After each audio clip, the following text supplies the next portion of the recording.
I'm going to start recording because this is some good conversation. Okay, there you go. Talking about dumpsters. The combo. Uh, Man, it's kept me busy for the last 2 weeks. I haven't been going stir crazy because I've had my dumpster to fill. well, I mean, I think just COVID forces you to take a look at your own house and see what the hell you can do with it. Like, Yeah. I think everyone's either doing renovations or just throwing stuff out, or, oh man, it's forces you to take a few things into consideration. You didn't really do it beforehand. Yeah. So we got Brendan Bell on the podcast, and my business partner, Paul Tremblay. Reza couldn't join us today, but that's okay. We'll be all right without Reza just for today. We were texting back and forth for a long time, Brendan, about trying to get you to come try a class at NCR. Yeah. And so this is the only way that we could. This is the closest way that we could get to NCR. So hopefully after we have I talk did about it. some fitness. Oh yeah, you came for one class, right? I did it, and I couldn't. I mean, believe it or not, I've got that. I've still got the athlete buried in me here somewhere. And so the competitive juices got flowing, and I was actually, whether you want to call it fortunate or unfortunate enough to be in a class with your wife, Pete, and she absolutely buried me, and like I got put to shame. And I mean, I'm still in relatively good shape, and I can keep up. Don't feel bad because she does that to a lot of people, including myself. Oh, it was freakish. Like, I mean, I couldn't believe it. I was, I'm kind of measuring myself against that guy. Looks like he's in pretty good shape, and so I'll kind of push myself as hard as he's going, and did all right, and felt like I was, doing pretty well. And then watched, like, I was shocked at how fit she was. And so I didn't feel very good for the few days after. That's why I didn't come back. Hey, it's Jen's fault. Yeah, exactly. I should tell her that, actually. So was it the body or more the ego that was? Oh, it was the body, 100%. Ego is not an issue. I got no problem getting beat up by a girl, but the body, man, like I couldn't tie my shoes. Like you know the feeling, right? Like you take a couple of weeks off and like trying to sit, like get up off the toilet or walk downstairs or something. Yeah. It's like next to impossible. That inner competitiveness took over and you just tried to unleash. Yeah. It's just not there like it used to be. Yeah, exactly. So I think most people, Brendan, know you currently as a TSN Team 1200 hockey analyst. I think if you're going to ask some of the local folk around Ottawa where they hear that name, it's probably on the radio.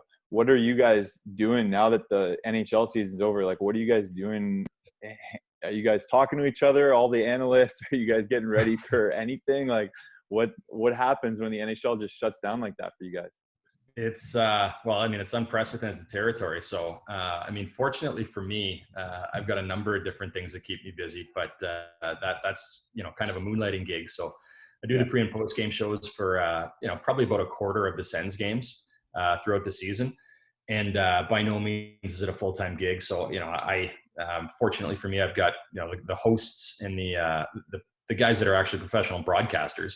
Yeah, they do most of the heavy lifting, and I go on and just kind of talk. I mean, I just give my opinion on things. I watch games just like most fans would, and they like to think that I've got a little bit more insight than most people. So it really hasn't changed things very much for me, other than I'm not driving out to CTC or driving down to the studio in the market to do the games every once in a while. But I feel for those guys. I was actually just listening to the radio this morning, listening to 1200, and I mean, it's a lot of work, even just doing this now. Like, I mean, those guys do it every day for 3-4 hours at a time. You got to come up with content and ideas when there's no sports to talk about. Yeah. Like it gets pretty squirrely on there sometimes, I'm sure. Man. I can only imagine. I mean, I don't have cable, so I haven't had the chance to like just toss on TSN, but I don't know, like Paul, are you watching Channel 30 at all, or? Oh, I'm not watching any of that. What I would think is like the broadcasters, aren't they like, almost like branching out and doing their own thing a little bit on the side, like launching their own podcast or, trying to generate some sort of conversation that's, not on the air to just help themselves or get the word out there? Or is that what they're trying to do? Yeah, I know a lot of the bigger guys, like the TSN guys, like Mackenzie and Duffy and those guys, they have their own podcasts. So they can, I mean, it's long form. You can go on and talk about whatever you want to talk about. But some of the guys here in the city, like Steve Lloyd and Ian Mendez and the guys that do the shows like that are TSN, Bell Media employees and, are paid to be there every day, still have to show up and fill 4 hours. I'm talking about I know that we were doing some stuff the other day that they were talking about the top 10 sports movies of all time. And I guess it's something, but it's just something. Yeah. And at the end of the day, that's not that bad, right? Like when you think of any podcast out there, it's just a bunch of guys shooting the shit for the most part. So, I mean, I'm sure they can do it on the air and still generate some listens. Those guys, they've got the gift of the gab. It's just entertaining listening to them talk about anything anyway. Yeah. Well, and I mean, I guess when you think about it, like, what do we talk about when we get together with our buddies anyways? Like, we talk about nonsense. Yeah, exactly. Top 10 sports movies. Yeah, exactly. That's amazing. So I guess the reason they get you on there and they sort of expect you to have some of that that insight that maybe some other people don't have is the 12-year pro hockey career that you had. It was 12 years, I think, right? I went onto Wikipedia just to double check on that. But yeah, I don't know if it's 12 or 13. I think it's 13. Okay. And that may be due to a lockout or something in there, but right. I say 13. I could be wrong. I mean, I don't know. Well, Wikipedia. Brendan, you were playing up until like the 2016. I didn't even know that. I just found that out right now. Yeah, it didn't feel like it. I think I played half of the season, 2015-16 year. As my wife used to say, I had to get it out of my system. That wasn't the case at all. It was more just I didn't we had traveled around so much. So out of what people ask, well, how long did you play? I always say 13 years and I lived in 19 cities. I was the definition of a journeyman. All kinds of, countries all over the world, different leagues, mostly in North America, but in a lot of different places. And right at the end, we have 3 young kids who are now 9, 7, and 5, but the youngest was born in Norfolk, Virginia, Virginia Beach is where we lived. It was a beautiful spot. We were in a great situation. I was with Anaheim's farm team. I was kind of the old veteran. And she was born 4 weeks early. Wife went to the hospital just for like a routine checkup. We didn't have any family around, no support system in place or anything like that. And they were like, you're having a baby now. And so, wheels get going. I got a 3-year-old and a 1-year-old. I got to get them to the hospital, help her out, all this stuff. Now we got 3 kids. I get traded the next day. And so it was complete mayhem. And so right then it was kind of like, this is nuts. I mean, we're traveling all over the world. Every year is a 1-year contract. Do we want to bring 3 little kids to Europe and have my wife stuck in a 800 square foot apartment with 3 kids that can't earn school age yet? Is this really the life that it's cracked up to be or that we thought of? We've got a great stuff here in Ottawa. All my family's here. All of her family's here. There was opportunities available to me of other stuff that I could have gotten into. So I kind of took some time over the summer and thought, this might be it. And then a deal came up at Christmas time. And we had, I'm sure we'll get there, but we had just started the fitness lab and with Adam. Things were just getting off the ground there. And a team came calling from Austria and said, we'll pay you, whatever it was for 3 months of work. Are you interested? And you're like, yeah, absolutely. Sure. Pretty good way to make some money, just like a hired contractor or something. And so I went there and my last game, I blew my knee out. And it was kind of like, if that ain't a sign, I don't know what is. You got 3 kids at home and your wife halfway across the world. And, my heart wasn't really in it, to be honest. It was more just, it was easy money and obviously some fun too, but easy money. And so I thought, after the knee injury, it was like, well, that was a sign. It's time. Yeah. Well, I think no matter what, like whether or not you're traveling around or sticking with the same team, 12 years of pro hockey is nothing to shake a stick at, so that's a long time to be playing any professional sport. So that's impressive that you were able to stay healthy along the way. And that kind of segues into what you were talking about, the fitness lab, being involved with a local gym, and being successful also as a junior hockey player. You must have had a training regimen, or at least been involved with some sort of off ice training to keep yourself in shape over the years to be able to last that long.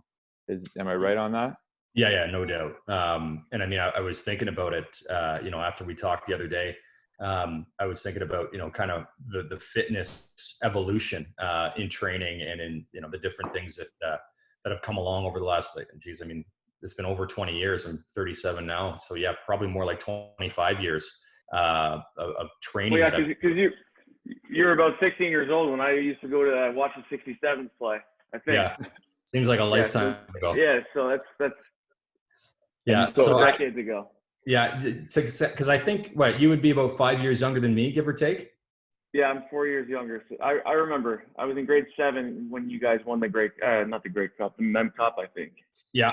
Yeah. So I actually wasn't on that team. I was in grade 10, I guess I was in that year, because I knew that I was going to be playing in that for the 67s the next year. Okay. You were playing for the Ottawa Junior Sens. Junior Sens, yeah, exactly. Yeah. And so I just switched high schools, and yeah, that was grade 10.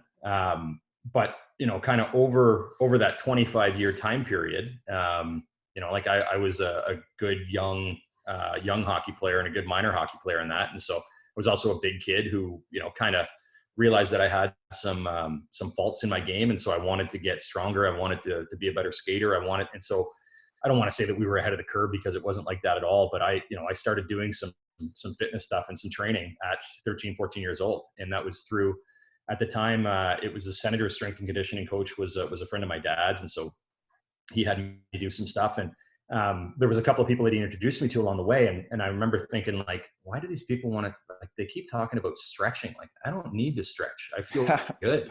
I feel really good, and it was all about hips and adductors and these words that like at 12, 13 years old, you're kind of like, what are you talking about? These old, like, geez, my leg, they work. Like, I don't need to worry about stretching. I don't need to worry about any of this stuff. And through my playing career, I always had hip issues. And so when I was 27, so coming up on 10 years ago, I had my left hip completely redone to the point, like, it would have been a replacement if but you can't play with an artificial joint. So they just did a resurfacing, a microfracture, like all kinds of stuff to get me back and playing. And so I learned all those terms along the way about, your psoas and your adductors and lower back pain and all this stuff. It's all from your hip. And, there's ways to minimize this. And I remember thinking back to, it was actually a woman that I had trained with one summer who was like, we've really got to work on your range of motion and getting proper technique and strengthening it, like all these little muscles around your hips, and thinking, like, man, I wish I would have listened to her. She was so far out ahead of the curve. But, it made me appreciate what options are available, and, the kind of training and just the different types of care that athletes take for their body now, and the different kinds of care that are available to us. I mean, I'm sure if you guys look at the way you train now versus the way you trained 10 years ago, so much more. For sure.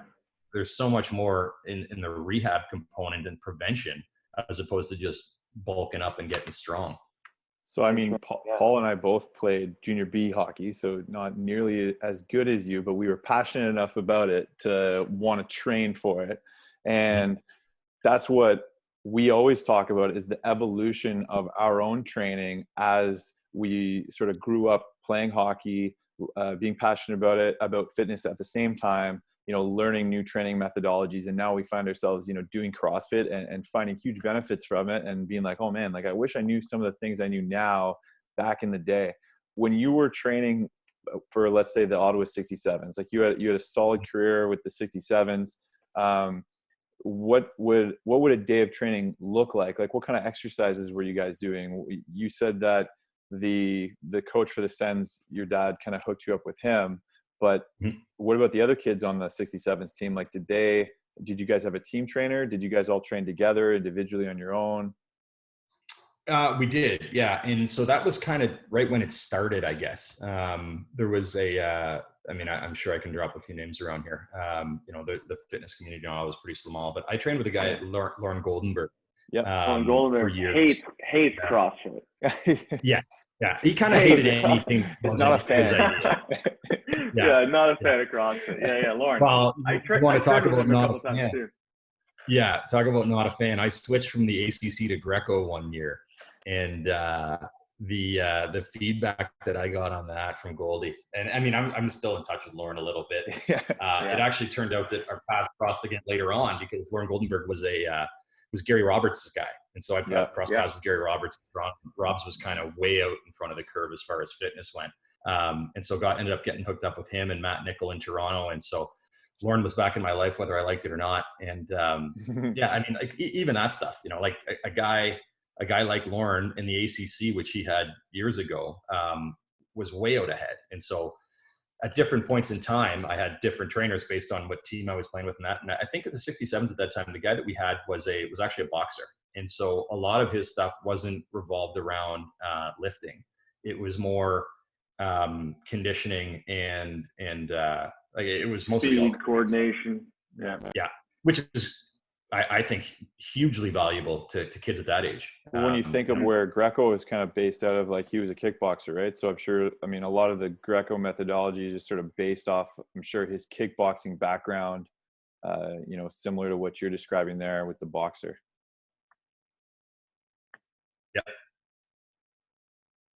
Yeah. The really enough is that depending on the team I played for and the trainers that I ended up with at those get different points in time, you know, I was exposed to a ton of different stuff. Like there were guys that I trained with along the way that were only Olympic lifting. That is the only way we lift. You know, not to mention dieting and that kind of stuff too. Like you know, there's so many different schools of thought. And that was the one great thing about playing in so many different places is you get exposed to all kinds of different stuff. And how was it training with Gary Roberts? If I can have you share a couple stories there. Is he as crazy as people say in terms of training? Yeah, he's an absolute freak. Like, I mean, the guy had, I'll never forget my first, like I kind of came to it slowly, where, you know, we got to train. So we're training. We got to go to this trainer. So we go to this trainer. We go to the gym. We do our stuff, blah, blah, blah. I never loved it until I kind of got to the point in my career where I realized that is like, you know, the difference in your conditioning. You know, conditioning can be such a huge advantage. So, you know, as you escalate and as you get to higher levels of pro and that, you know, the margins between players are so small that anything you can do is, you know, a benefit. It can be measured, right? Like you can tell that you're in better shape than that guy, and that's all it's about. You can last longer in a shift, you can battle harder in a corner, whatever it is. And so that was right around the time of Gary Roberts, and he was that guy that was just so competitive in everything, you know.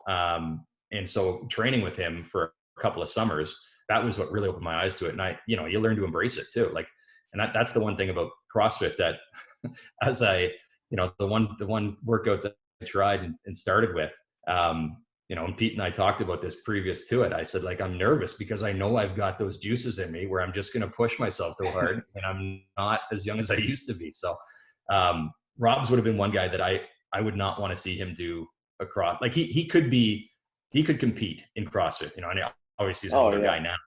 He's an older guy now, but he's just got that mindset that he is like, nothing is going to slow him down. He had muscles that, like, I've never seen guys this fit. Well, it's funny because we always talk about hockey players as having like a good skill set for CrossFit in terms of the metabolic conditioning. You know, those short shifts that kind of fall right into those short, fast, hard workouts, those CrossFit workouts. So you're kind of preconditioned to be successful there. There's a nice balance of, you know, coordination, accuracy, and agility that you can like transfer to other skills. You know, strong legs playing hockey and all those things. So we're always excited when a hockey player comes into the gym because we're always, you know, everyone's always looking at the class like, okay, what's he gonna do or what's she gonna do? They played hockey before, you know. Yeah. He's gonna have tight hips, but what else is he gonna do? Yeah, exactly. Yeah. Exactly. Let's make sure we do ass to grass. Let's get them all the way down and over to the squat. Exactly. So that's actually one thing that when I started like working out for real, when I was playing a little bit of hockey, was because I heard this story that Joe Sakic was just like a huge squatter. Like he just squatted all the time.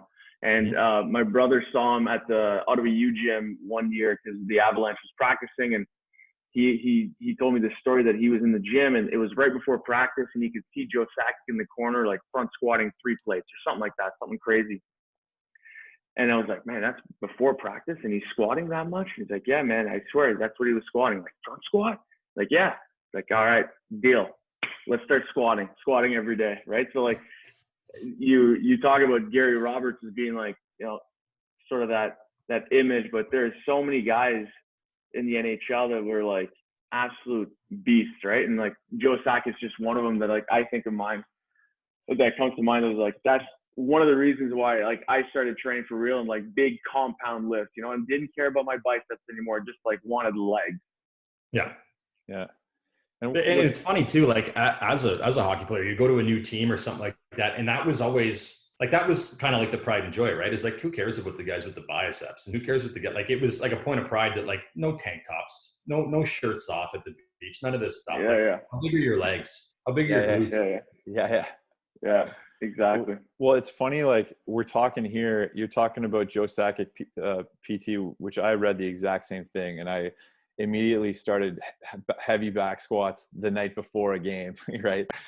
But then we're talking about Gary Roberts, he was all about the conditioning, and it's like everyone had their own sort of go-to thing that they thought was going to be best. And then when you take a look at the minds that were behind training the teams or the individuals, it was almost like you said, like Lorne, it was like Lorne versus everyone else, or this guy had it against that guy. Did you find that it was almost like everyone was butting heads about what was the best way to be training for hockey? Absolutely. Yeah. And I think that that's one of the, it still happens a little bit. But, being exposed to it now on a, from the other side, I'm not as involved in the day to day, or involved at all in the day to day at the fitness lab or the gyms. But I mean, Adam and I are obviously very close, and, he trains some hockey players and that, and everybody seems to be a little bit more open-minded to what other people are doing, and recognizing that, there's so much awareness and so much opportunity to learn from other people now. Like the fitness community has kind of expanded, I think, in the sense that 20 years ago it was like, if you went and trained with somebody else, well, you're an idiot. Like they don't know what they're doing. I'm the only guy that knows how to train properly. And I don't think that happens as much anymore. I hope it doesn't happen anymore, because there's so many smart people out there, and there's so many good ways to, there's no right way to train or wrong way to train. Obviously there's things that can put you in position to injure yourself in that. But I think that, the people that, when you get to that level, everybody's got a pretty good idea on what they're doing. Do you think the change in attitude like starts because, younger kids growing up are starting to take that as a priority, and maybe just the pure fact that there's more hockey players passionate about bettering the game through fitness, naturally there has to be more trainers out there, more ideas, more people trying to get these hockey players in shape for the ice, that all of a sudden you're getting people coming out of the woodwork who are in crazy shape, and you're like, who's your trainer? And it was just like the guy down the street. Is it a result of that, do you think, or do you think it's something else? That's part of it. I think that probably the access to information for just your, the guy down the street who's training a couple of kids, like there's so much stuff out there now, and there's so many different ways of training. And typically, people bounce around, they try all kinds of different things. They take a little bit from this, a little bit from that. There's just so much more awareness, and, not only for hockey players, not only for athletes, just for your everyday people. I mean, there's a hell of a lot more everyday people than there are high level athletes. And, the value that comes from training and training properly, I mean, it changes everything. I'm sure, you guys talk about it a lot. I'm sure, days where you don't work out, or a couple of days where you don't work out, like just the energy level, the mental health component of it, like you're so much better when you're exercising and when getting good physical activity. Yeah. Is there something that, when you look back at the way you trained as a hockey player, is there something that now? Because now we talk about how there's all these different methods, and that people are more or less agreeing on or agreeing to try other things. And before it was very just like, hey, this is my way or the highway. Is there anything that you know now that you wish you knew as a hockey player growing up, thinking, that could have helped your career? Oh man. Yeah. Movement, like physiology, just training, especially with my hip history and that, I just feel like there's so much more awareness on that. I mean, I did yoga over the years, and, specifically, like we'd have yoga teachers that would come in and kind of try to customize a class for hockey specific stuff. And, it was good and it was beneficial in that, but um, I wish I would have spent more time, really learning about how it was. Well, when we do back lunges, like you lunge a certain way because that's kind of the way that that your leg extends when you're skating. That's my natural movement pattern. Well, it's not a natural movement pattern. Train yourself the proper way first, and then move into those things. Move into eccentric movements and that are more customized to your sport. I think that getting a really, really good base and being able to functionally move properly would have been the one thing. And I mean, I tell that to the young kids all the time. Now that my kids are minor hockey age and I'm in the rinks a lot, inevitably you run into friends and other people that you've gotten to know over the years whose kids are a little bit older, and they all say, like, what do we got to do? What do we got to do with our boy or with our girl, who wants to play at college or is going to go play junior or whatever it is? What do we got to learn? Like, can we get them into the gym now? And it's like, just get them moving properly. Make sure that get a trainer, absolutely, but they don't need to be lifting. They don't need to be riding bikes. They don't need to be doing these things. They need to learn how to move properly. Move properly, you mean like in terms of movement function, or like understanding how to squat properly or how to deadlift properly and things like that, or not even that. Learn how to catch. Learn how to catch a football. Learn how to do a somersault. Learn how to like things that they're so specialized and so highly specific in this case it's hockey. Like they're just, I mean, the kid's an unbelievable skater. Change of direction stuff is incredible, but they can't catch a football, or they can't throw a baseball, or they can't juggle. Like, just learn how to learn your body, have some body awareness, because typically that's where it's going to come from, where you're going to find weaknesses in your mechanics. And, it sounds ridiculous, and not to you guys maybe, but, to most people, where you say, like, can your kid do a somersault? Can your kid do a handstand? Can your kid run a route and catch a football? Mm-hmm. Well, no, I mean, you don't need to do that to play hockey. No, you don't, but you need to be an athlete. You need exactly to. What I was going to say. Yeah. That's where you're getting to. It's like being talented in hockey and being an athlete can be two different things. It's when you mold the two together is when you find real, Yeah. You ask Sidney Crosby to throw a football, he could probably throw a football. Exactly. Yeah. It's funny. It's funny what you're talking about. It draws a lot of parallels to just what we preach, even at the level 1 seminar, in terms of building for CrossFit, our basic certificate course that we give. We talk a lot about, building general physical preparedness for athletes. And if you're going to do specialized training, that's going to be mainly focused around doing the sport itself, but then, learning how to squat properly, learning how to deadlift properly, press, handstand, like you said, building general athleticism is sort of where you're going to be making most of those gains as an athlete. Even if you are, a professional at the highest level, you've got more to gain by working on that aspect of your fitness than you do, spending more hours, on the ice, perfecting maybe your stick handling. And it's funny you mentioned some of those things like somersaults and stuff, because we do that in our kids program as well. Is like we teach them CrossFit movements, but no weight, and we focus a lot on throwing, on somersaults and handstands. And so that's interesting that you draw some parallels there, because we kind of preach that exact same thing. So it's cool that you notice that. Yeah, I mean, like I've got young kids, and I've got a boy and 2 girls, and from the get-go, it was like gymnastics. Get them into gymnastics, so they've just got some balance, some strength, and some body awareness. Yeah. And my son's the oldest, and once he got wise enough to it that like this is all girls, and he dropped it, but the other 2 have stuck with it, and they're good athletes because of it. Like, I mean, all the time I've spent at home over the last 2.5 weeks. We're outside playing catch, we're playing football, we're playing baseball, whatever. And they're good athletes because of it. Like you pick things up a little bit faster. And, the other part of being home for the last 2.5 weeks, like we were away in Florida. So we did the quarantine, like the full lockdown for 14 days. Yep. And my wife and I are working out in the basement, and, I just figured, well, okay, I don't have weights around anymore. Let's just do everything body weight. And so, all of a sudden, my knees are feeling better. My hips are feeling better because I'm training my body in its range of motion, and I can push a little bit harder, and I can, I'm not worried about getting hurt and I'm not protecting myself because, I don't have the weight on me that I could potentially hurt myself. So like you said, and I know, again, Pete, we talked about that before I made the mistake of coming in and doing that workout without your supervision and with your wife there around. But it's getting that, the basic movement patterns down is so important. Yeah. That's awesome.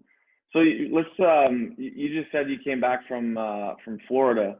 We could segue a little bit into what's going on right now, right? And that's kind of one of the reasons why we've revived the NCR podcast. It was a little bit dormant for a couple months, but now we're just sitting at home and we're thinking, who do we know? Who can we talk to in this, in the sort of same sphere, and just shoot the shit about how they're handling the whole crisis. And I don't know if people know, but you have your hand in a few local businesses in Ottawa, one being the Fitness Lab and the other one being the Morning Owl, right? Manitic, the coffee shop.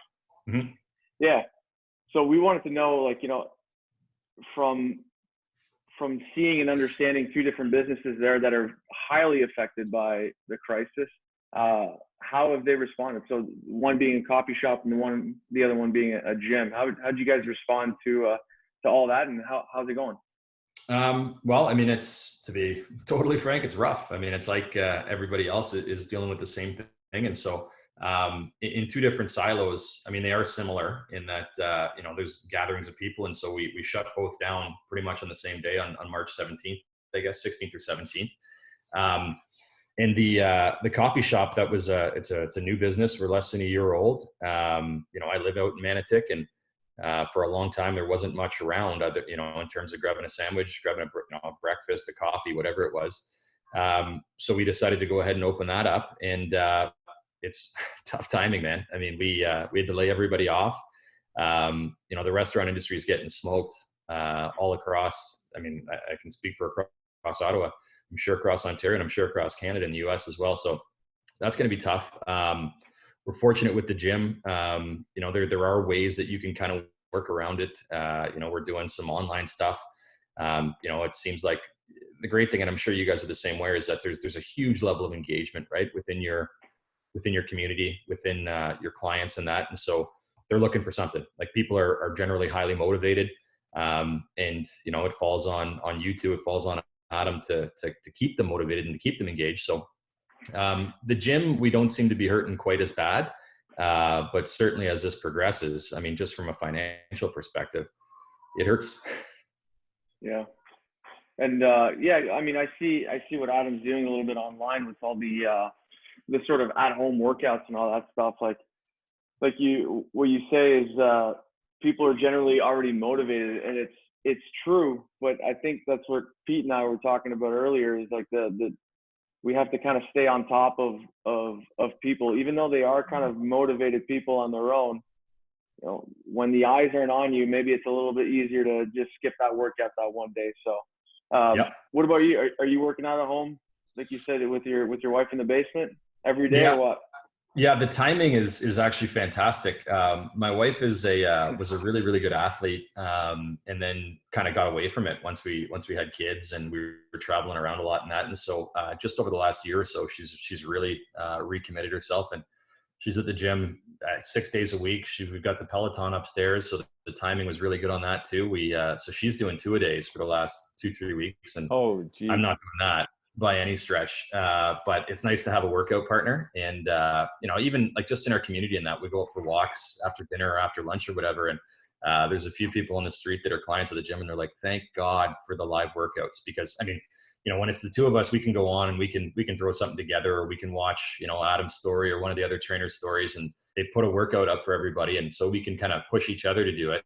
But I can't tell you how many people have been like, we got to do more live workouts. Like, even just having someone count for us, or even having somebody push you that you got to finish your 15 reps, as opposed to, you do it on your own. You think, I get to 10, I'm kind of tired. Maybe I'll bang out 11 or 12, but that's enough. Nobody's watching. That accountability piece is huge.